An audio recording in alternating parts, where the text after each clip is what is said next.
Welcome students. We have started one more topic from this organic section, that is alcohols, phenols and ethers. आपल्या introductory लेक्चरमध्ये आपण काय केलं तर alcohols, फेनॉल्स आणि इथर्स यांच्या डेफिनेशन जे आहेत ते डेफिनेशन्स आपण केल्या. ओके. आणि मग हे डेफिनेशन झाल्यानंतर आपण अल्कोहोल्सचं क्लासिफिकेशन जे आहे ते क्लासिफिकेशन आपण बघितलं. म्हणजे अल्कोहोल्स कशा पद्धतीने क्लासिफाय केलेले आहेत किंवा what are the types of alcohols. Okay. आणि मग हे करत असताना आपण काय केलं तर क्लासिफिकेशन जे आहे ते depending upon the number of OH groups present we have classified this alcohols into monohydric alcohols, dihydric alcohols, trihydric alcohols और पॉलिहिड्रिक अल्कोहोल्स. ओके. पॉली म्हणजे मेनी, मोनो डाय ट्राय म्हणजे 1 2 3. ओके. अशा पद्धतीने आपण क्लासिफिकेशन केलं. आणि मग त्याच्यानंतर पुढचं क्लासिफिकेशन आपण जे केलं तर depending upon the type of hybridization of the carbon atom to which OH group is attached. Okay. म्हणजे तो जो कार्बन ॲटम जो आहे तो कार्बन ॲटमचं हायब्रिडायझेशन जे आहे ते हायब्रिडायझेशन कोणतं आहे की जो कार्बन OH ग्रुपला जोडलेला आहे त्या कार्बनचं हायब्रिडायझेशन कोणतं आहे त्याच्यावर क्लासिफिकेशन केलं. आणि ते करत असताना आपण काय केलं की sp3 हायब्रिडाइज कार्बन जर समजा असेल आणि त्याला OH ग्रुप जर जोडला असेल तर ते अल्कोहोल जे आहे त्या अल्कोहोल्सला काय म्हणायचं. ओके. तसंच sp3 हायब्रिडाइज कार्बनला एक sp2 हायब्रिडाइज कार्बन जोडलेला आहे म्हणजे डबल बॉन्ड आहे. ओके. म्हणजे इथं C डबल बॉन्ड आणि काहीतरी आहे. ओके. असं काहीतरी आहे. आणि मग त्याला काय म्हणायचं. ओके. ज्याला आपण अलायलिक हॅलाइड्स वगैरे, अलायलिक अल्कोहोल्स वगैरे असं म्हटलं. त्याच्यानंतर sp2 हायब्रिडाइज कार्बनला जर समजा आपण OH ग्रुप जोडला, ओके, तर त्याला काय म्हणायचं की ज्याला आपण व्हिनायलिक अल्कोहोल म्हटलं. त्याच्यानंतर अरोमॅटिक रिंग आहे आणि त्याला एक sp3 हायब्रिडाइज कार्बन आहे आणि मग त्याला OH ग्रुप जोडला आहे, त्याला आपण अरोमॅटिक अल्कोहोल्स म्हटलं वगैरे वगैरे वगैरे. अशा पद्धतीने आपण त्यांचं क्लासिफिकेशन जे ते क्लासिफिकेशन आपण केलेलं होतं. ओके. आता आज आपण काय करणार आहोत तर फेनॉल्सचं क्लासिफिकेशन जे ते फेनॉल्सचं क्लासिफिकेशन करणार आहे आणि तसं इथरचं क्लासिफिकेशन करणार आहे. ओके. आपल्याला माहिती आहे की फेनॉलची डेफिनेशन करताना आपण असं म्हटलं फेनॉल्स are aromatic hydroxy compounds. Okay. Phenols are aromatic. When I say aromatic there is benzene ring. Okay. आणि aromatic hydroxy compounds म्हणजे काय तर त्याच्यामध्ये OH ग्रुप असतो. Okay. So phenols are aromatic hydroxy compounds containing OH group directly attached to benzene ring और aromatic nucleus. Okay. अशा पद्धतीने आपण फेनॉलची डेफिनेशन जे ती डेफिनेशन केली. आता फेनॉलचं क्लासिफिकेशन कसं केलेलं आहे तर depending upon the number of OH groups, OH group जे आहेत तर ते किती आहेत त्याच्यावर क्लासिफिकेशन केलंय. उदाहरणार्थ जर समजा एकच OH ग्रुप असेल, म्हणजे मी अशा पद्धतीने काढले, एकच OH ग्रुप जर असेल तर त्यांना म्हणतात मोनोहिड्रिक फेनॉल्स. मोनो म्हणजे एक, हिड्रिक मीन्स हायड्रॉक्सी ग्रुप किंवा OH group. Okay. Monohydric phenols which has only one OH group in its structure. Okay. त्या स्ट्रक्चरमध्ये एकच OH ग्रुप असतो, त्याला काय म्हणतात तर मोनोहिड्रिक फेनॉल. ओके. डायहिड्रिक फेनॉल किंवा मोनोहिड्रिक फेनॉलचं अजून एखादं उदाहरण द्यायचं असेल तर ते आपण असं देऊ शकतो. मी एकापेक्षा जास्त बेन्झिन रिंग्स घेतोय आणि मग आता मी त्याला OH ग्रुप जोडतोय. Okay, this is also monohydric phenol. So monohydric phenols are the phenols which has one OH group which is attached to the benzene ring. Okay, or aromatic nucleus. मग benzene रिंगला किंवा aromatic न्यूक्लियसला एक OH group जोडला असेल तर त्याला मोनोहिड्रिक फेनॉल्स असं म्हणतात. Okay. त्यानंतर डायहिड्रिक फेनॉल्स. डाय म्हणजे दोन. Okay. डायहिड्रिक फेनॉल्स.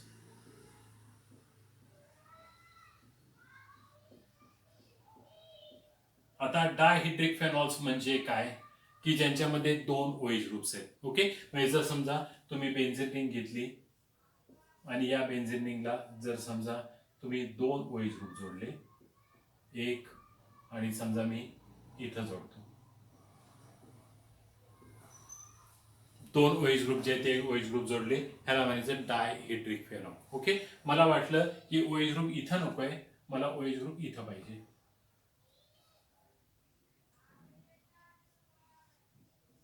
This is also डायहिड्रिक phenol. मला वाटलं ओएच ग्रुप इथं नको आहे, मला ओएच ग्रुप इथं पाहिजे, इथेही चालू शकेल. Okay, that is dihydric phenol which has two OH groups which are attach to benzene ring or aromatic nucleus. Okay, त्याच्यानंतर ट्रायहिड्रिक फेनॉल. ट्राय म्हणजे 3. Okay, trihydric phenol which has 3 OH groups. Okay, म्हणजे समजा मी benzene ring घेतली आणि त्याला मी 3 OH group जोडले. So this is trihydric phenol which has 3 OH groups. So depending upon the number of OH groups which are present on the benzene ring, these phenols are classified into monohydric, dihydric and trihydric phenols. Okay, अत्यंत simple classification आहे. जसं आपण अल्कोहोलमध्ये केलं होतं तसंच केलेलं आहे. Okay, आणि अल्कोहोलमध्ये आपण असं म्हटलं होतं की एका कार्बनवर एकच OH ग्रुप बसतो, तसं इथं फेनॉलमध्ये देखील एका कार्बनवर एकच OH ग्रुप बसतो. ओके, म्हणजे तुम्हाला असं नाही करता येत की बाबा इथं 2 OH ग्रुप टाकलेले आहेत. ओके, किंवा इथं 2 टाकलेत किंवा इथं 2 टाकलेत. एका कार्बनवर एकच OH ग्रुप बसणार आहे, कारण आपल्याला माहिती आहे की बेन्झीनमध्ये प्रत्येक कार्बन ॲटमवर एकच हायड्रोजन आहे आणि तो हायड्रोजन आपण रिप्लेस केलाय आणि त्या ठिकाणी OH ग्रुप जो आहे तो OH ग्रुप आणलेला आहे. ओके, हे अत्यंत सिंपल आहे आणि आपण या टॉपिकमध्ये हे मोनोहिड्रिक फेनॉल जे आहेत यांचा स्टडी जो आहे तो स्टडी आपण करणार आहे. म्हणजे दिस फेनॉल, मोनोहिड्रिक फेनॉल, किंवा त्याला नुसतं फेनॉल म्हटलं तरी चालतं, त्याला दुसरं नाव देखील आहे कार्बोलिक ऍसिड. ओके, मग ते कार्बोलिक ऍसिड किंवा फेनॉल याच्या प्रिपरेशन मेथड्स आणि केमिकल प्रॉपर्टीचे ते आपण या टॉपिकमध्ये स्टडी करणार आहे. ओके, त्यानंतर इथर्स.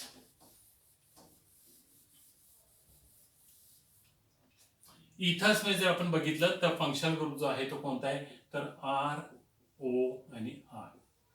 ठीक आहे, this is the functional group in case of ethers. आणि मग इथर्सच्या आपण डेफिनेशन केलेल्या होत्या, बऱ्याच डेफिनेशन केल्या.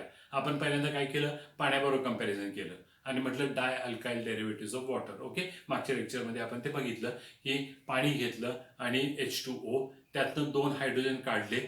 ओके, म्हणजे फक्त O उरला आणि त्याला 2 अल्काइल ग्रुप जोडले, तर आपण म्हटलं di alkyl derivative of water. Okay, दुसरी डेफिनेशन केली ती अल्कोहोल बरोबर कंपॅरिझन केलं, ROH. आणि मग तिथं काय केलं तर अल्कोहोलमध्ये ROH जो आहे त्यातला H काढला आणि त्या ठिकाणी R ग्रुप आणला, म्हणजे ROR झाला, म्हणजेच mono alkyl derivative of monohydric alcohols. Okay, अशी डेफिनेशन केली. तिसरी डेफिनेशन जी आहे ती इथं फंक्शनल ग्रुप जो लिहिलंय त्याप्रमाणे केली. फेनॉल्स R the compounds which contain divalent oxygen, di means 2, valent means valency, divalent oxygen to which 2 same or different alkyl groups are attached. Okay, अशी तिसरी डेफिनेशन केली. ओके, आणि चौथी डेफिनेशन केली, this ethers they are alkoxy derivatives of alkanes. Okay, ethers are alkoxy derivative of alkanes. अशा definition जे आहेत ते डेफिनेशन आपण केल्या. आता आज आपण इथर्सचं क्लासिफिकेशन कसं केलेलं आहे हे आपण बघणार आहे. ओके, मी असं म्हटलं की ethers are the compounds containing divalent oxygen to which 2 same or different alkyl groups are attached. मी असं म्हटलं. ओके, म्हणजे सेम असेल तर ROR असं आपण म्हणू शकतो. ओके, किंवा जर मी ॲरोमॅटिक पार्ट घेतला तर ARO आणि AR असं म्हणू शकतो. AR म्हणजे ॲरोमॅटिक पार्ट किंवा बेन्झीन रिंग. ओके, म्हणजे जर समजा 2 सेम अल्काइल ग्रुप्स किंवा 2 सेम अराइल ग्रुप्स ज्या वेळेला तुम्ही ऑक्सिजनला जोडता, ओके, हा एक प्रकारचा फेनॉल होईल आणि इथर होईल. आणि दुसरा जो आहे तो म्हणजे 2 वेगळे वेगळे अल्काइल ग्रुप्स. ओके, मी ह्यांना R1 आणि R2 म्हणतो. ओके, किंवा एक अल्काइल ग्रुप आणि एक अराइल ग्रुप. ठीक आहे, असं मी करू शकतो. म्हणजे ज्या वेळेला 2 वेगळे वेगळे अल्काइल ग्रुप ऑक्सिजनला जोडलेले असतील किंवा एक अल्काइल ग्रुप आणि एक अराइल ग्रुप जोडला असेल, अशा पद्धतीचे इथर्स होतील. आता इथरचं क्लासिफिकेशन जे आहे depending upon the groups which are attach to the oxygen atom, this ethers are classified into simple ethers, okay, आणि मिक्स्ड इथर्स.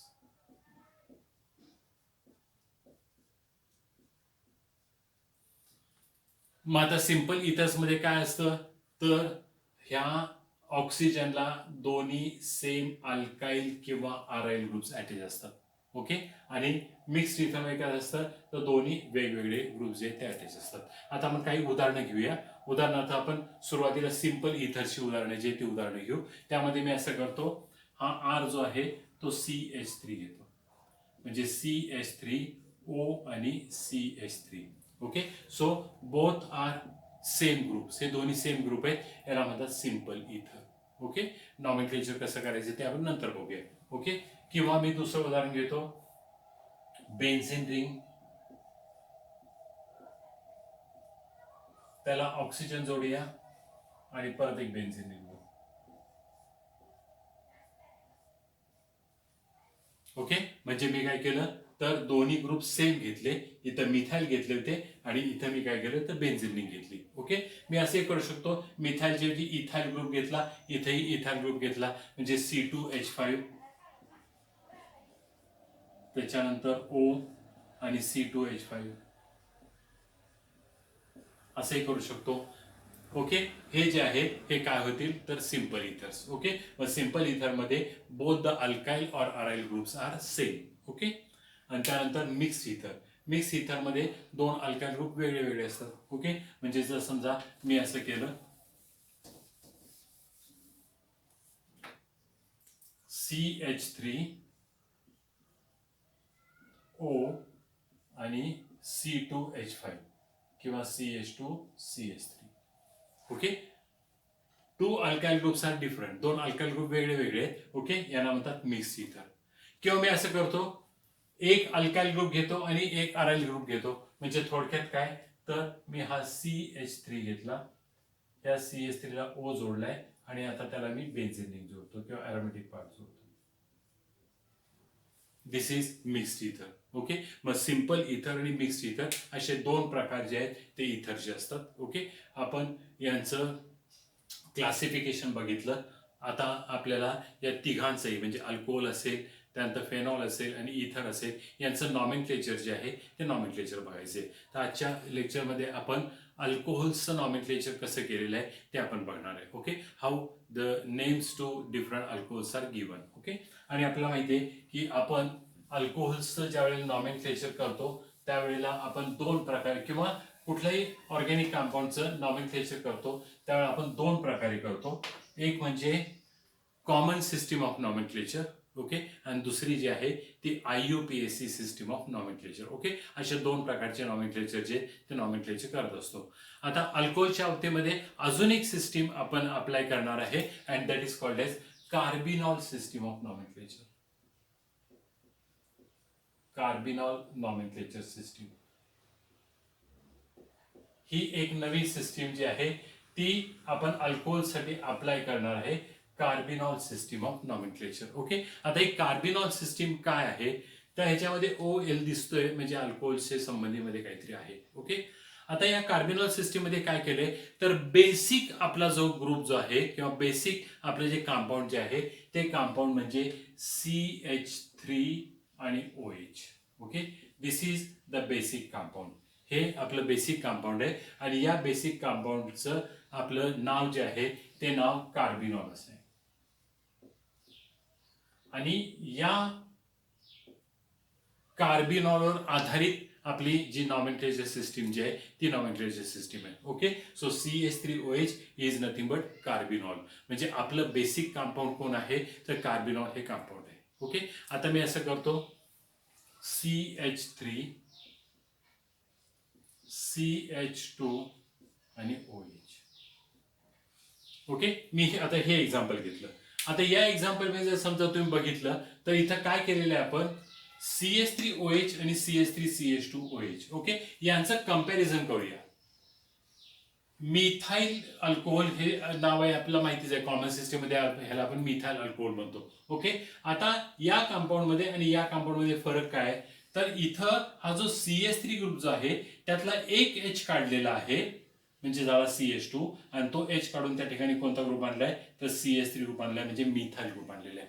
ओके. म्हणजे ह्या कार्बिनॉल मधनं एक H काढून टाकायचा आणि त्या ठिकाणी CH3 ग्रुप आणायचा. ओके. आणि मग याला म्हणायचं methyl carbinol.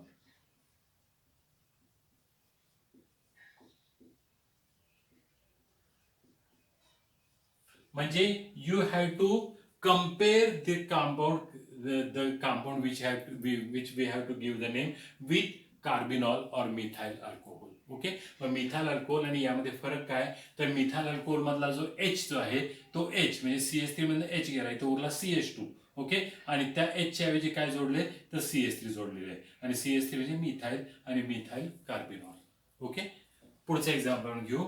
CH3 CH2 CH2 आणि OH.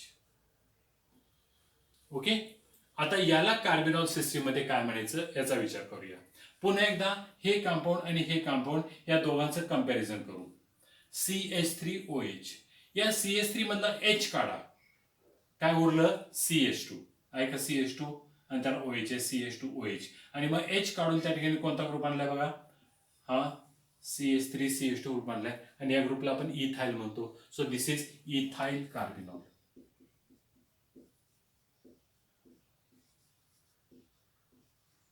Ethyl carbinol.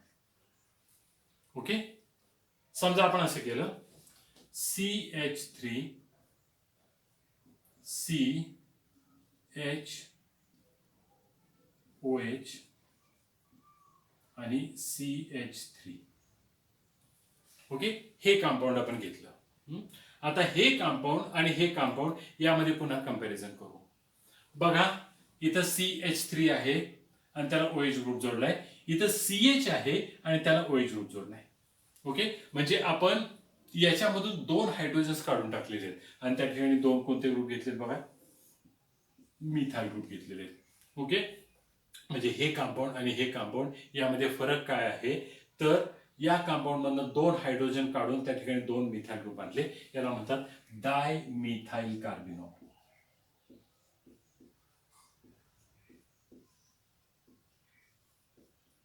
Dimethyl carbinol. Okay, आणि समजा आता मी असं केलं,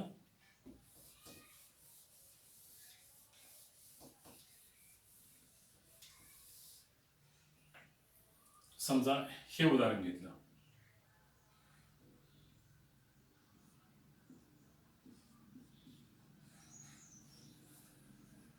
ओके, आणि आता बघा CH3OH आणि हे उदाहरण.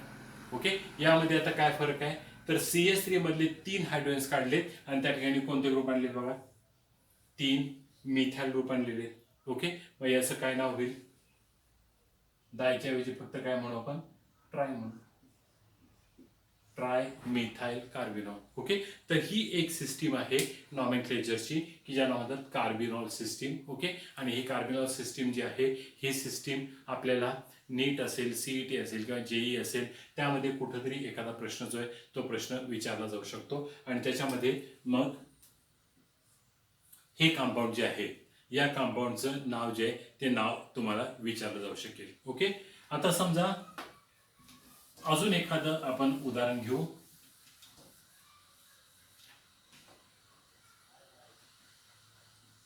CH3 CHOH CH2 आणि CH3. ओके, हे उदाहरण घेऊया आणि याचं आता कार्बिनॉल सिस्टीम मध्ये नाव काय होईल ते बघूया. ओके, आता कार्बिनॉल तर आपल्याकडे इथं आहेच आहे. हे कार्बिनॉल आणि हे कंपाऊंड यामध्ये आता फरक बघा, तर इथं CH3 आहे की ज्याला OH ग्रुप जोडलाय आणि इथं CH आहे की ज्याला OH ग्रुप जोडलाय. ओके, म्हणजे मी CH3 मधनं 2 हायड्रोजन्स काढलेत आणि त्या ठिकाणी एक मिथाइल ग्रुप आणि एक इथाइल ग्रुप आणलेला आहे. बरं आहे का, आणि मग इथले 2 H गेले, एका H च्या ठिकाणी CH3 आला, दुसऱ्या H च्या ठिकाणी CH2 CH3 आला आणि मग उरलं काय, तर हा CH आणि OH उरला, हा CHOH. ओके, आता याचं नाव काय होईल, तर एक मिथाइल ग्रुप आहे एक इथाइल ग्रुप आहे, अल्फाबेटिकली अरेंज करा, काय होईल बघा, ethyl methyl carbinol. Okay, ethyl methyl carbinol. Okay, अशा पद्धतीने ही कार्बिनॉल सिस्टीम जी आहे ती कार्बिनॉल सिस्टीम, आणि हे जे आहे हे ही बऱ्याच वेळेला आपल्याला तुमच्या नीटला किंवा CETला वगैरे हे विचारतात, कार्बिनॉल सिस्टीम मध्ये या कंपाऊंडला काय म्हणतात. ओके. या कंपाऊंडला काय म्हणतात तर इथाइल मिथाइल कार्बिनॉल. ओके. ही कार्बिनॉल सिस्टीम झाली. आणि मग आता आपल्या नेहमीची कॉमन सिस्टीम आणि युपॅक सिस्टीम. ओके. आता अल्कोहोल्सची कॉमन सिस्टीम आणि युपॅक सिस्टीम बघू आणि त्यांना नावं जी ती नावं कशा पद्धतीने दिले ती आपण बघू. आपण अल्कोहोल्सचं नॉमेनक्लेचर जे आहे ते नॉमेनक्लेचर आपण बघणार आहे. Example, then common name,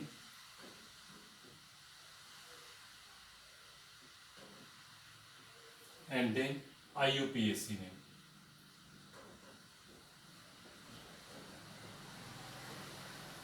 Example, common name and IUPAC name. पहिले एक्झाम्पल आपण घेऊ CH3OH. ओके. CH3OH पहिले एक्झाम्पल. आपल्याला माहिती आहे की कॉमन सिस्टीम मध्ये आपण ज्या वेळेला हॅलोजन डेरिव्हेटिव्ह हा टॉपिक स्टडी केला त्यावेळेला आपण बघितलं की कॉमन सिस्टीम मध्ये आपण काय केलं होतं, we have taken the name of the alkyl group and then we have taken the name of the halogen atom in the form of halide. तसं आता काय करायचंय तर अल्काइल ग्रुपचं नाव घ्यायचं आणि मग नंतर OH ग्रुप आहे की ज्याला आपण अल्कोहोल असं म्हणतो, पुढे अल्कोहोल शब्द जोडायचा. ओके. मग कॉमन सिस्टीम मध्ये नाव काय होईल तर CH3 म्हणजे मिथाइल ग्रुप आणि त्याला OH जोडलाय, so this is methyl alcohol. Okay, this is methyl alcohol. So in the common system, take the name of the alkyl group and then take the name of the functional group as alcohol. Okay, so this is methyl alcohol. Okay, at the UPAC system. In the UPAC system, as we know, we have to consider the compound as derivative of alkane.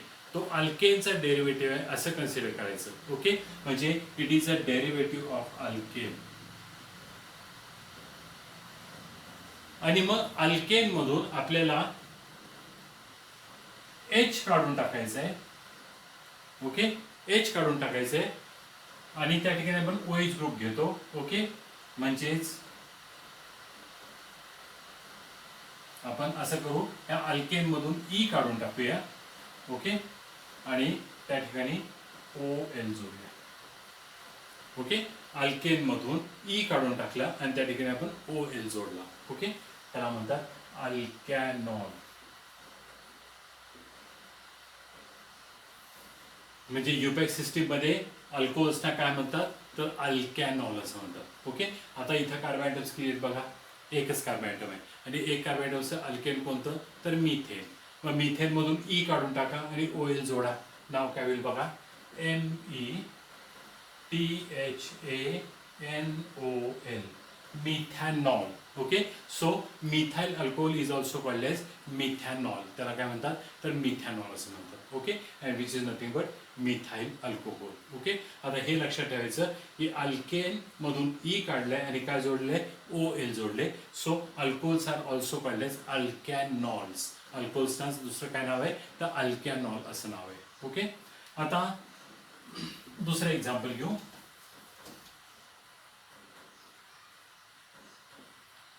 CH3CH2OH. आता याचं common system मध्ये नाव काय होईल तर take the name of the alkyl group, then take the name of the functional group in the form of alcohol. Okay, आता याचं नाव काय होईल बघा, ग्रुप कोणता आहे तर इथाइल आणि पुढे शब्द कोणता जोडणार तुम्ही alcohol. Okay, ethyl alcohol. So in the common name the name of the compound is ethyl alcohol. आता युपॅक सिस्टीम मध्ये काय करायचं तर find out the alkane. Alkane कोणता आहे तो शोधून काढा. ओके, त्याच्यातून E काढून टाका आणि OL जोडा. आता अल्केन कसा बघायचा तर count the number of carbon atoms. किती कार्बन ॲटम आहेत बघा तर 2 कार्बन ॲटम आहेत. ओके, मग 2 कार्बन ॲटम असलं अल्केन कोणतं तर इथेन. मग इथेन मधून E काढायचा आणि OL जोडायचा. ओके, नाव काय होईल ETHANOL, ethanol. Okay, which is called as ethanol. त्याला म्हणतात ethanol. So methanol or ethanol. आणि आता इथं एक लक्षात ठेवा की त्यातला O जो आहे ना तो O व्यवस्थित काढा. OL जे आहे ना त्यातला O व्यवस्थित काढा. ओके, आणि उच्चार देखील व्यवस्थित करा. Methanol, ethanol. ठीक आहे, तुम्ही जेव्हा तो O व्यवस्थित काढता त्यावेळी ते अल्कोहोल होतं. त्या ओच्या ऐवजी चुकून ए झालं तर ते होईल methanol, ethanol, which is different. Okay, ते अल्डेहाइड्स आहेत. ओके, अल्डेहाइड्समध्ये शेवटी एल असतं आणि अल्कोहोल्समध्ये शेवटी ओ एल असतं. ओके, पुढचं एक्झाम्पल घेऊया. CH3, CH2, CH2 आणि OH. ओके, हे एक्झाम्पल घेऊ. आता या एक्झाम्पल मध्ये जसं तुम्ही बघितलं तर ग्रुप कोणता आहे बघा, हा प्रोपाईल आहे. आणि प्रोपाईल कोणता, तर एन प्रोपाईल. म्हणजे याचं नाव काय होईल, N propyl alcohol. Common system मध्ये याला म्हणतात एन प्रोपाईल अल्कोहोल. ओके, आता युपॅक सिस्टीम मध्ये बघूया. कार्बन ॲटम्स किती आहेत टोटल, 3 कार्बन ॲटम्स आहेत. ओके, मग 3 कार्बन ॲटम्सला अल्केन कोणतं, तर प्रोपेन. मग प्रोपेन मधनं ई काढा आणि OL जोडा. ओके, म्हणजे नाव काय होईल, तर PRO, PAN आणि ON, प्रोपॅनॉल. ओके, बघूया आणखी एखादं उदाहरण घेऊ आपण. CH3, CHOH आणि CH2, CH3. ओके, हे उदाहरण आपण घेऊया. आता याला काय म्हणायचं, आता याच्यामध्ये जर समजा तुम्ही बघितलं तर this is a secondary alcohol. Okay, आणि हा ग्रुप जो आहे तो सेकंडरी ब्युटाइल ग्रुप आहे. त्यामुळे याचं नाव काय होईल, तर secondary butyl alcohol. Okay, this is secondary butyl alcohol. आता युपॅक सिस्टीम मध्ये 1, 2, 3 आणि 4. ओके, 4 कार्बन ॲटम्स आहेत. मग 4 कार्बन ॲटम म्हणजे हे कोण झाला, तर ब्युटेन झाला. ओके, म्हणजे आपण असं म्हणू शकतो हे जे आहे ते ब्युटेन मधला ई गेला आणि ओ आला. आता या दोन उदाहरणांच्या मध्ये मी काय केले ते बघा. ठीक आहे, मी 4 कार्बन ॲटम घेतले, ब्युटेन मधनं ई काढला आणि OL जोडला, ब्युटॅनॉल म्हटलं. ओके, इथं 3 कार्बन ॲटम घेतले, प्रोपेन मधनं ई काढला, OL जोडला. ओके, शक्यता अशी आहे या उदाहरणामध्ये हा OH जो आहे तो OH इथे येऊ शकतो. म्हणजे CH3, CHOH आणि CH3 असंही होऊ शकतं. ओके, म्हणजे OH ग्रुपची पोझिशन जी आहे ती पोझिशन मी बदलू शकतो. ओके, मग ती पोझिशन जी आहे ती पोझिशन इंडिकेट करावी लागते. म्हणजे if the number of carbon atoms increases then you have to indicate the position of OH group. आणि मग तुम्ही बघितलं असेल तर मी जाणीवपूर्वक इथं N आणि OL मध्ये गॅप ठेवली होती, कारण मला त्याच्यामध्ये आता ऍड करायचं होतं काय, तर position of the functional group. Okay, मग इथं OH ग्रुपची पोझिशन किती नंबरला आहे बघा, 1 नंबरला आहे. ठीक आहे, म्हणजे मला ते 1 नंबरने ती इंडिकेट करावं लागेल, प्रोपेन 1 ओल. ओके, आणि इथं जर बघितलं तर तुम्हाला तिकडं गॅप दिसती. त्या गॅपमध्ये आता मी काय भरणार आहे, तर position of the OH group. Okay, किती नंबरला OH ग्रुप आहे, तो 2 नंबरला आहे. म्हणजे मी काय लिहिणार आहे, ब्युटेन 2 ओल. ओके, ब्युटेन 2 ओल. आता आणखी एक उदाहरण आपण घेऊ.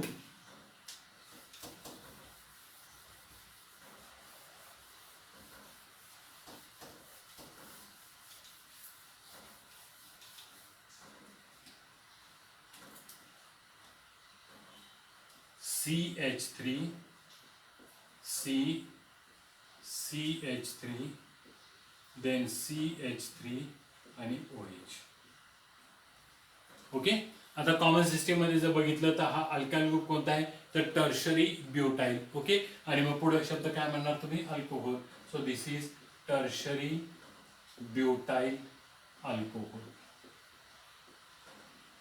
Tertiary butyl alcohol. ओके, आणि आता युपॅक सिस्टीम मध्ये काय करायचंय, तर अल्केन कोणता आहे तो बघायचा. आणि ते बघत असताना जर ब्रँचिंग असेल तर select the longest possible straight chain of carbon atoms. Carbon ॲटमची स्ट्रेट चेन जी आहे ती स्ट्रेट चेन फाइंड आउट करा. आता इथे तुम्हाला दिसेल स्टेट चेंज आहे ती 3 कार्बन ॲटमची आहे, 1 2 आणि 3. Okay, give numbers to the carbon atoms so that the functional group will possess minimum number.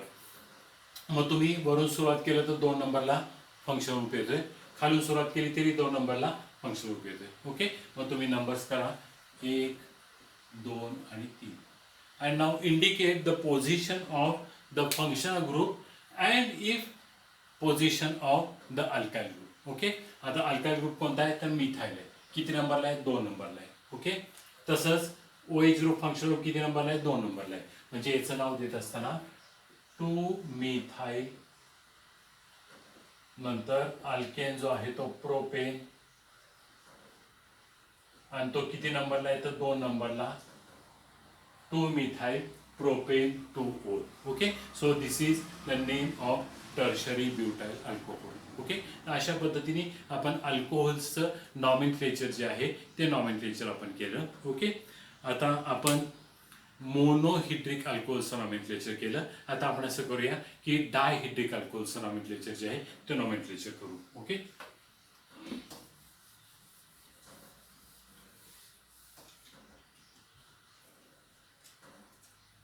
मी उदाहरण हे घेतो CH2OH आणि CH2OH. Okay, this is dihydric alcohol. आता याचं कॉमन सिस्टीममध्ये नाव काय होईल तर ज्या वेळेला 2 OH ग्रुप असतात त्यावेळेला त्यांना म्हणतात glycols. Okay, so the alcohols which contain 2 OH groups or dihydric alcohols they are called as glycols. त्यांना ग्लायकॉल असं म्हणतात. मग आता हे ग्लायकॉल जे आहे ह्याच्यामध्ये किती कार्बन ॲटम आहेत बघा 2 कार्बन ॲटम, आणि 2 कार्बन ॲटम CH2 आणि CH2 आहे. आणि CH2 ज्यावेळेला असतं त्यावेळेला आपण त्याला म्हणतो इथिलीन. म्हणजे याचं नाव झालं ethylene glycol. Okay, so this is ethylene glycol CH2OH आणि CH2OH. ओके, आता युपॅक मध्ये काय होतं बघूया. युपॅक मध्ये आपल्याकडं count the number of carbon atoms म्हणजे किती आहेत बघा 2 कार्बन ॲटम आहेत. डेरिव्हेटिव्ह कोणाचा झाला इथेनचा डेरिव्हेटिव्ह झाला. ओके, मग इथेन मधून ई काढून टाकायचा ETHAN. ओके, त्याच्यानंतर OH ग्रुप कुठं कुठं आहेत तर 1 आणि 2 मध्ये. ओके, आता आपल्याला माहिती आहे की OH ग्रुप जो आहे तो जर 2 असतील आणि 2च कार्बन ॲटम असतील तर ते 1 आणि 2लाच असणार. त्यामुळे तिथं 1 2 लिहायची आवश्यकता नाही, फक्त शब्द काय लिहायचा तर डायऑल, इथेन डायऑल. ओके, मी तिथं 1 2 डायऑल म्हटलेलं नाहीये कारण आवश्यकता नाहीये. ते 1 आणि 2 नंबरलाच असतात. 1 नंबरला 2 OH आले असं होऊ शकत नाही, किंवा 2 नंबरला 2 OH ग्रुप आले असंही होऊ शकत नाही.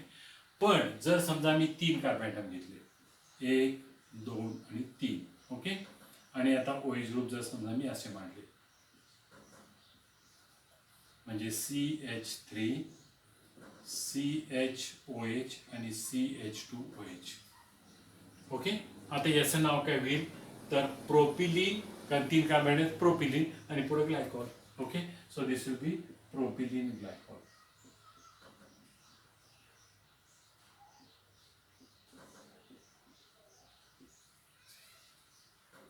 आणि आता युपॅक सिस्टीम मध्ये नाव काय होईल बघा तर टोटल 3 कार्बन ॲटम्स आहेत. ओके, मी नंबर करतो 1 2 आणि 3. प्रोपेन PROPAN 1 नंबरला आणि 2 नंबरला 2 OH ग्रुप आहेत, त्यामुळं propane 1 2 diol. Okay, so this will be the IUPAC name. तेच जर समजा OH ग्रुप जर इथं असला असता म्हणजे हे असं असलं असतं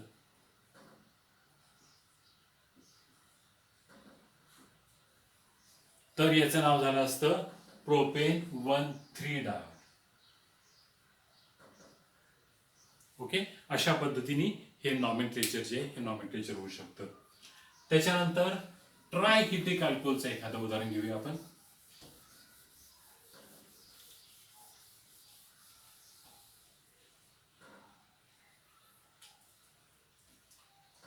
CH2OH